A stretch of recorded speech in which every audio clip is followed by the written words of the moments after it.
The Pittsburgh Penguins have given multiple updates, including an injury update on Evgeni Malkin.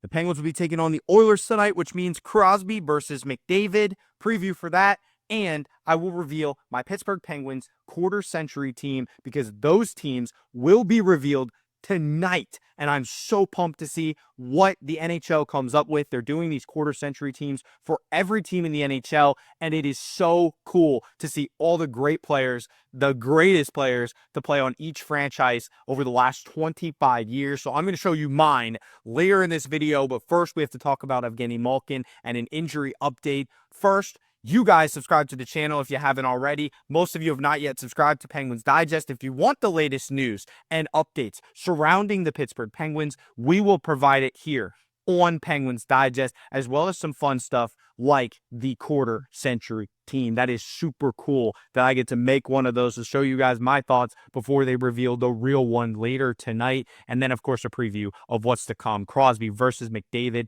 another chapter in the saga of two of the best players that have ever lived. But first, Evgeni Malkin, injury update.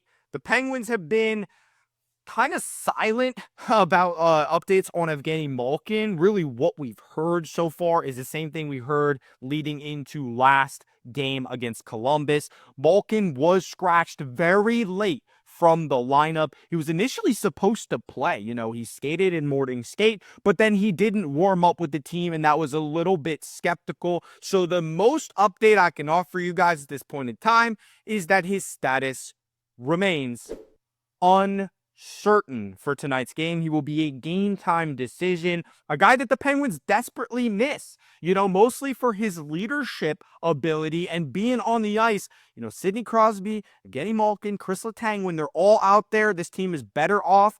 Letang's had his fair share of injuries, Crosby as well, but Malkin has been an Iron Man for the Penguins. This is one of the few times he's actually missed time. And I know it's only been one game, but if it stretches out a little bit longer, we might see him placed on IR. Depends on how serious it was. The Penguins had him out there this morning doing some heavy work in the practice, so it's actually kind of a good sign. But normally when they do that kind of thing, the player does not play in the game that night. So it could be just him ramping back up, and maybe he'll come back in the next game. But I'd like to see him out there against the Oilers. We need him because that 1-2 punch of Crosby and Malkin has to compete with the 1-2 punch of McDavid and Draisaitl, probably the deadliest 1-2 punch in the league.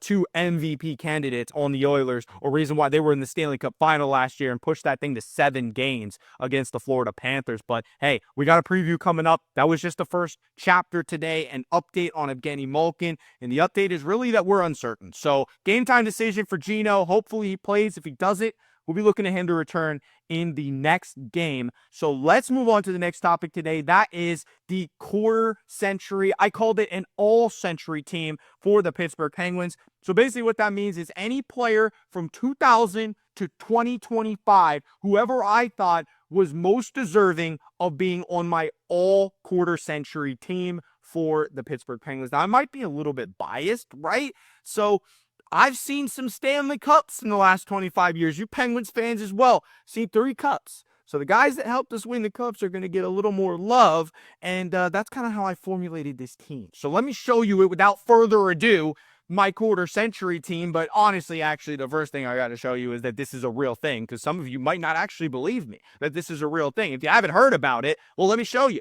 This is an article that came out. And who should be on the Penguins quarter-century team? Why would they be posting something like that if this wasn't a real thing, right? They are revealing every single team's quarter-century team.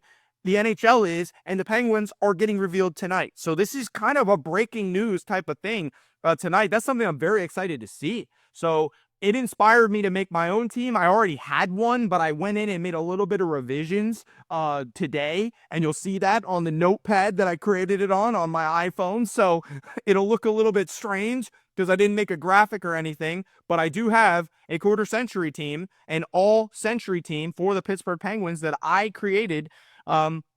Did a little bit of research, tried to figure out which players had the most games played, the most points. Pennsburg had sent out something similar, or Penguins News or something that I found on some article that had that information. But I had created this team beforehand on my own time, doing my own research before they put it all in one article. So there might be some players that you might disagree with, but that's okay. Hey, I would love to see you guys as quarter-century teams as well. If you want to put yours in the chat on this video, I would actually greatly appreciate that, because I'd like to see where other people stand. If you guys have been Penguins fans maybe a little bit more recently and weren't around for the 2000s and 2010 era, maybe the late 2010s is when you started being a fan, you might have a different team, So there's no wrong answer here per se. So I would like to see where everybody stands on this. It's an opinionated thing. Facts to back up each player. Yeah, sure, I could go into depth and tell you exactly why I picked every single one of those guys, but that would take probably an hour, and we don't have that much time. So I'm just going to tell you in general who is on this team. You can see the list, but I'm going to read it off for you as well.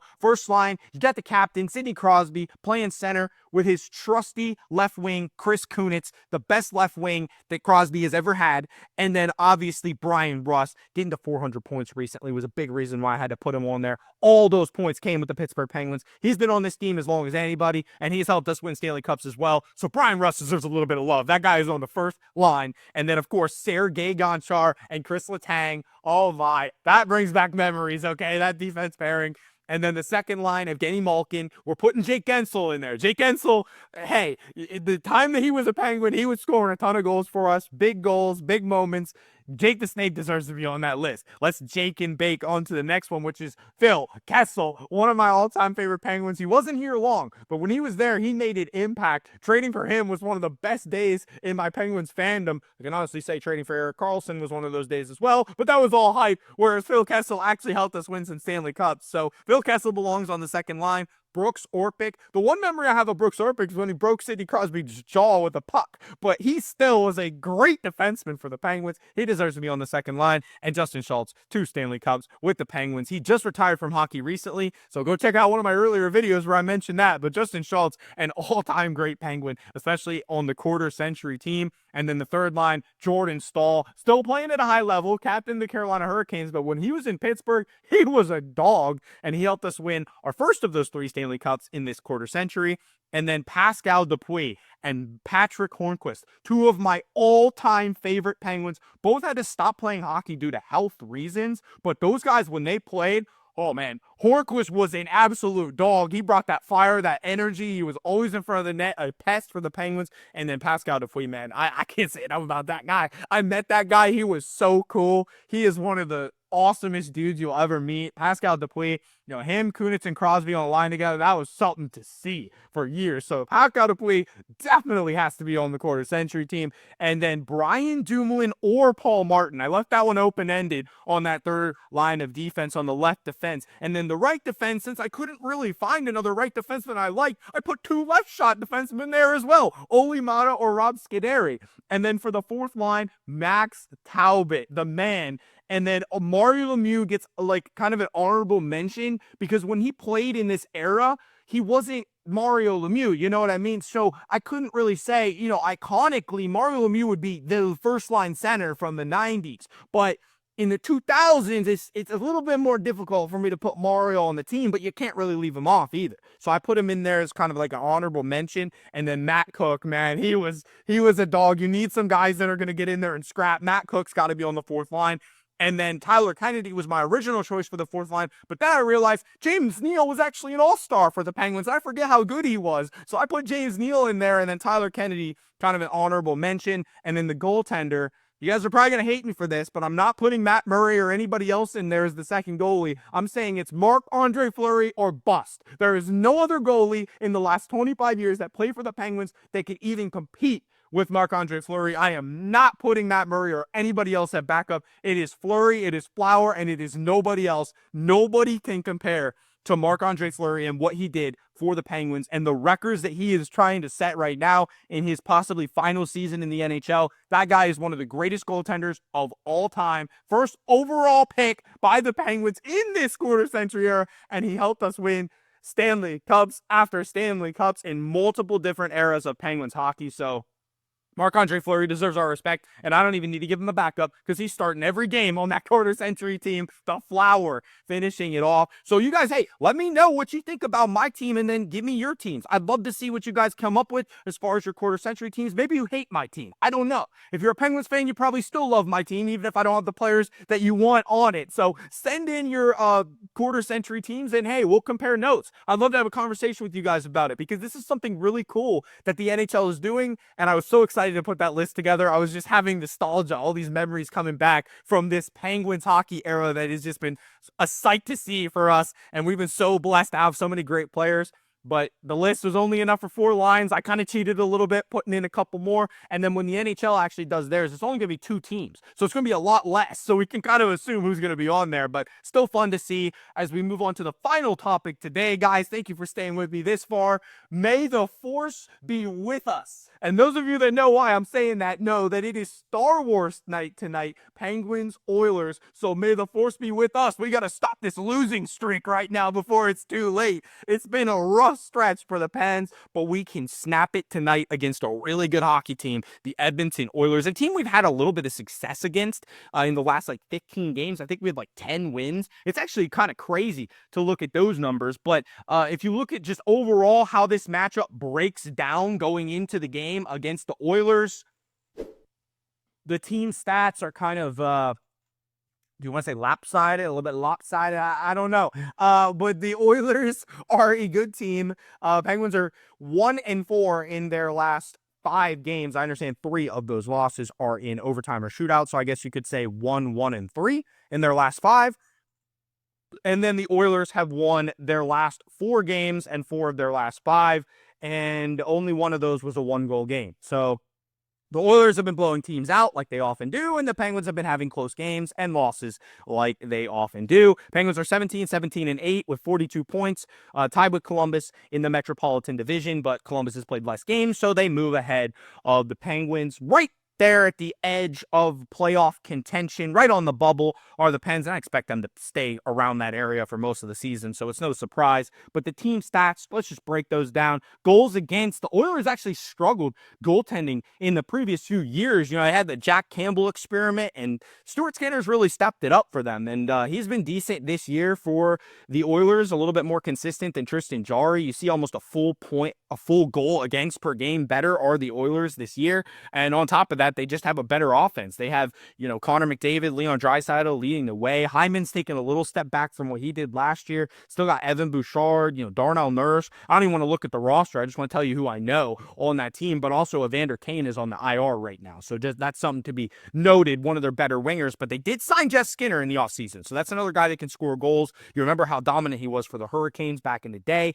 So let's look at the power play percentage. The Oilers have actually scored less power play goals than the Pens. So the Pens have a better power play because their late stretch of success that they've had on the PK and then the penalty kill as well. Penguins 80%, Oilers about 77%. So it's been an interesting season for both of these teams. The Oilers expect to be right back in the playoff hunt, and the Penguins are just trying to show that they still belong right there in that conversation to even make the playoffs in the Eastern Conference. But it's going to be an interesting game. I'm just anxious to see if the Penguins can at least slow down Connor McDavid, because if he's putting up 2, 3, 4 points, you're going to lose. So they're going with Nedeljkovic instead of Jarry tonight. Interesting take on the Pens. I'm anxious to see what Ned can do against this offense, because this is a potent offense, and Penguins are going to struggle. But I'm obviously pulling for Penn State tonight. I'm going to fit the wrong side of the shirt. Penn State playing in a playoff game, so I won't have my eyes glued to the TV for the Penguins. I'll be mostly focusing on Penn State because it is the quarterfinals of the college football playoffs. Sorry, the semifinals. 4 teams left, which is actually crazy to think about. It seemed like it was just the quarterfinals. Now it's the semis. 4 teams left for the national championship. College football is almost over. So when that's over and the Steelers game this weekend, then it's all Penguins for you guys. So right now, I'm a little bit distracted. I apologize, but that quarter-century team got me going. So thank you guys for watching this episode of Penguins Digest. Again, put your teams in the comment section if you want to. I will gladly take a look at them and give you feedback. You can give me feedback, whatever. We can have a conversation. And then, of course, the Penguins taking on the Oilers tonight. Star Wars night. May the Force be with us. Let's snap this 4-game losing skid. Get back on track as the second half of the season starts. We are just across the midway point of the season, so a lot of hockey left to play. Let's get it going. Let's go Pens. Beat the Oilers tonight. Hopefully Penn State wins, playing in the Natty next week. I don't know. Hey, I'm excited, though. This is going to be a fun night of sports. Penguins, Oilers, and then Penn State, Notre Dame. So, guys, we are Penn State. Got the wrong side again. We are Penn State, and let's go Pens. So, we'll see you guys on the next episode of Penguins Digest, and we'll have more updates on Evgeni Malkin, other injuries like Phil Tomasino in the next video, as well as a recap of what happens tonight. Penguins, Oilers. Subscribe to the channel if you haven't already, and we'll see you.